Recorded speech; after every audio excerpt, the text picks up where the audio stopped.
there. Today we are at Humboldt Park and it is just past the 4th of July, so it's July 7th. So this is an early to midsummer experience at Humboldt Park. I've done some late season walkabouts with you.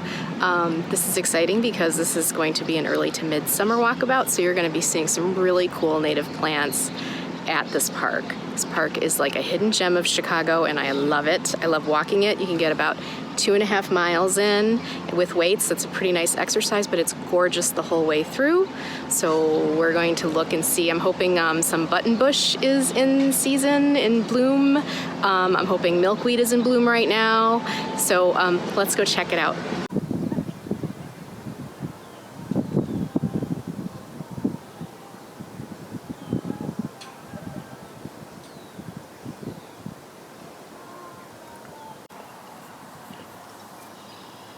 So lots of coneflower.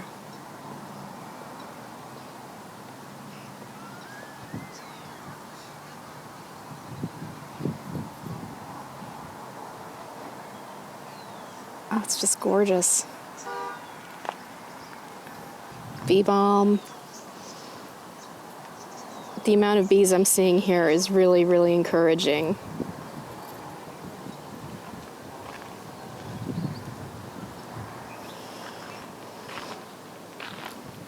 So this is Humboldt's bird and butterfly sanctuary part of the park. You can hear a lot of the red-winged blackbirds. Oh, there went a monarch.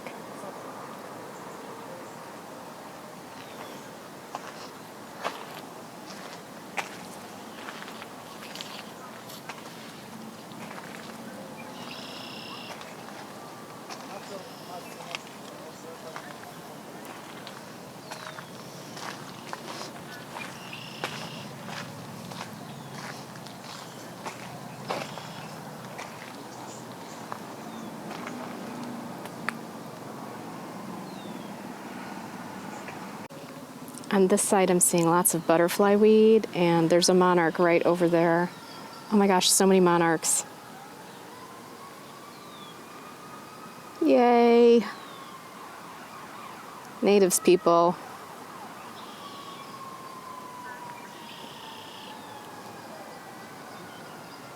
So this park does a lot to support pollinators in an urban environment. So just imagine if you just put a few in your own yard, what can happen? On your porch, on your balcony. This is the other side of the lagoon. Got lots of prairie stuff.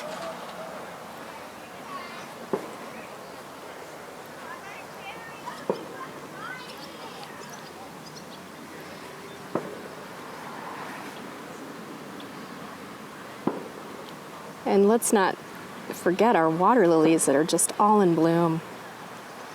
All right, let's go around.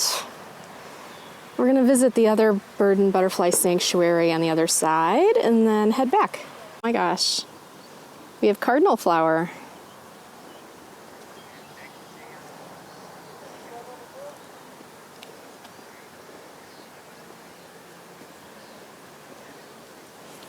Poking out right there. Hummingbirds like that one. Right among the Queen of the Prairie. We've got Coreopsis, yellow coneflower, bee balm.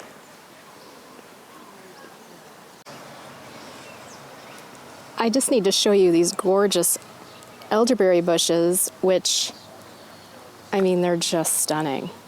I think they can compete with hydrangeas, frankly.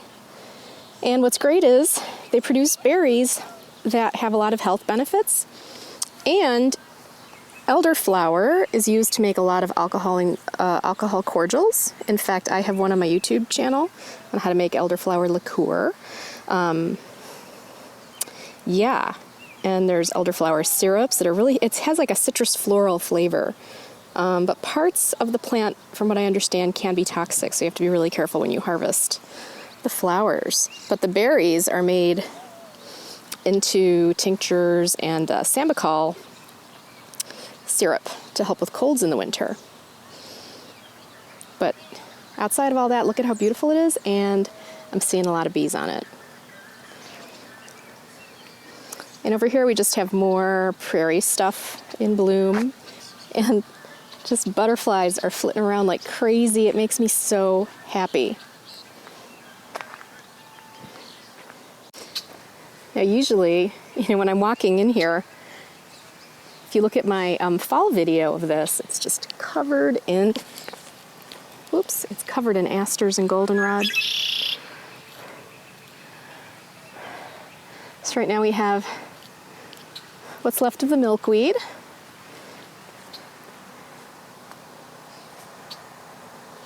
Queen Anne's lace, Coreopsis, grasses.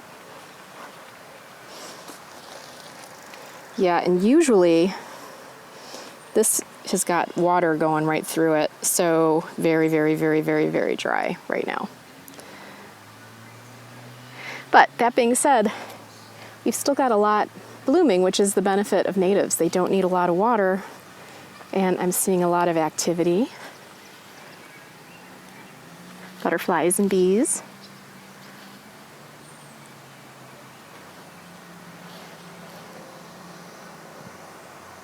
Let's go to the other side, see what's up. Okay, outside of some loosestrife here, look, we have some swamp milkweed. See that over there? Swamp milkweed's kind of a later bloomer. It lasts longer, and it can handle wet feet, as it's doing right now in the lagoon. One thing I want to talk about is lawns, real fast. I think Humboldt has allowed the clover to grow within the grass here. I don't see them mowing this as they're mowing other areas, and I think they're leaving it for the pollinators.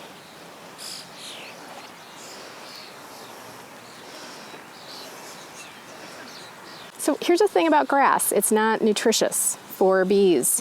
And there's a lot of debate around how to make grass more nutritious, or how to create open green spaces that are more nutritious than grass that isn't native to North America. There's one grass that is, it's called buffalo grass. Otherwise, all the grasses that we're trying to grow with lots of water, lots of resources, lots of chem-lawn is not native to here. It's native to Europe, it's native to England, where they have moisture and they have the habitat there to support grasses like that. We don't have that here. So it's interesting because I've been getting a lot of questions around grasses, and we're struggling in our own homes. Our cabin in Michigan, as well as our Chicago urban yard, like getting grass to grow without a lot of chemicals. And it's nearly impossible, especially the shady spots. So that's one thing. The second thing is that it's just not nutritious. And so clover actually used to be, back in like the 1900s, they used to put clover seed in with the grass seed for farmers.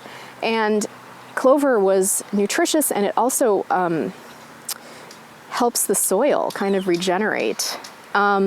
So when you walk by this area, you think, oh my gosh, it's so weedy, they're not getting rid of all these weeds. But the fact is that this is actually really good for the food web around here. And I think we all, as Americans, need to rethink what beauty is about, and like what a well-tended yard looks like, and what a lawn should be, and what prosperity means when it comes to our homes. I mean, I think that there's this ethos that we've got these well-tended green lawns with a white picket fence, and everything's perfect and everything's green, but guess what? It's sterile, it doesn't feed anything, and maybe we need to go a little bit more wild. And I think even me, as I was walking through here, and I'm sharing this with you because I'm like, oh, it's just so weedy. I even had that thought. But then I'm like, it's clover, and I'm seeing all these bees hitting all these flowers here, and I'm thinking, you know what? If this was all green grass, I wouldn't see any bees on this. So anyway, just wanted to talk about that. Feel free to share in the comments below on any ideas or thoughts on how you can either A, get rid of your lawn, what would you replace it with? I've shared some options on my Instagram feed at You Can Be Native, but I know lots of people are experimenting with lots of different things, so please share with the community. I think we all need to kind of rethink lawns. Anyway, let's finish up our walk because I'm so drippy and sweaty. It's so freaking hot today. All right. Okay, well, that's going to conclude our walk. It is hot and it's like 9 o'clock in the morning and I'm like dripping. But you can see, hopefully you got inspired today on like what natives that maybe you might want to try in your own yard. If you're ever in Chicago, take a walk among the flowers and the butterflies and the bees and the birds and all kinds of nature, only 4 miles from the loop.